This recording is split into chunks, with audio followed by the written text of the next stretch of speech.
Винаги става така. Здравейте хора, съм Вал. Днеска няма да играм абсолютно нищо, а искам да направя ревю на Fujifilm X-T4. Тази малка камера е просто скрит звяр, който ме изумява със всеки един ден, в който я ползвам. Знам, че не са минали много дни от когато я ползвам, но наистина всичко, което за сега гледам и виждам, тази камера е просто компактният дизайн на камерата е... Аз не исках да си взема чак за 6К, не ми трябваше. Исках нещо, което да бъде с IBIS. Това в момента, което виждате, е стабилизацията на самата камера. Интересно нещо също за камерата е, че забелязах, че голяма част от новите камери, където до сега съм снимал, защото за първи път, както споменах, аз пипам Fujifilm камера. Никога не съм снимал на Fujifilm и не съм виждал снимки, резолюция. Тези неща просто са ми в момента си нямам ни най-малка на представа за функциите и за всичките неща, които тази камера може. И това сигурно е само малкият айсберг, който в момента мога да открия и да покажа, защото не съм разучил чак толкова надълбоко камерата, за да видя точно на какво е способна. Но от това, което виждам, тя просто е... Как да кажа? Уникална. И допълнително екранът, защото на някои модели самия екран не се флипва. В момента мога да влогърските ми глупости мога да ги правя постоянно, без да се притеснявам от каквото и да е било. Може би не е чак толкова тежка, колкото я изкарват. Но има едно пак но. Все пак, нали знаете, дори да е сравнително лека, когато я държите твърде дълго време, една камера или каквото и да е било обект, той ще ви натежи на ръката. Няма как да избегнете това нещо. XM5 е много по-лека, много по-хубава, защото предполагам някой от вас може да ми каже, моята XM5 камера може да снима много по-хубаво от този XM, от X-T4 или X-T5. Нали, има много повече функции за много по-малко пари. Така. Но аз исках дизайна на тази камера. Исках да мога да имам достъп до абсолютно всяко едно бутонче, настройка и абсолютно всичко, каквото може да се пипа по тази камера. Ако ще и най-малкото ISO и кръгченце, да мога да го пипна, за да го променя, ако нещо не работи както трябва. Не да разчитам на екран или да, както примерно на каноните камерите са доста повече, нали, имат си отпред, където е колелцето, с което се сменя ISO, Shutter Speed и допълнително, но по-голяма част от интерфейса се фокусира повече върху по-малко натискане на копчета, колкото, нали, някои настройки на самия екран. Вече, защото всичко е тъчскрин. Аз исках нещо старо. Исках нещо древно, като целият този свят, в който живеем. Исках нещо, което да мога да го пипна, да го настроя и да нямам проблеми с това. И в момента снимаме на 4K, 50 кадра в секунда, F-Log, който най-вероятно ще е color correct. И допълнително също има доста интересен Cine стайл профили, LUT профили, които Fuji ви предлагат, за да не се занимавате вие, ако не може да color гледате, както аз примерно, да може просто да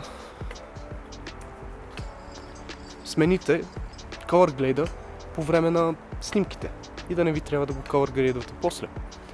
Което е уникално. За голяма част от хората, където не им се занимава да отсветяват картината си, това е най-страхотният плюс и бонус, който може да има тази камера. Нали, естествено, доста и Canon ми имаше тази опция, но това са си техните специални color грейдове, където те си ползват и те са си направени за камерата и изглеждат страхотно, изглеждат феноменално. Даже има някои неща, където даже няма и наистина не ми се налага да ги отсветявам изобщо.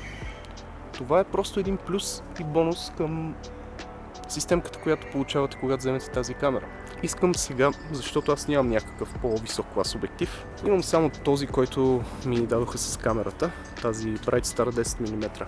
Но в момента аз имам, може да сте виждали ревюто на Blackmagic, имах два Pentax и също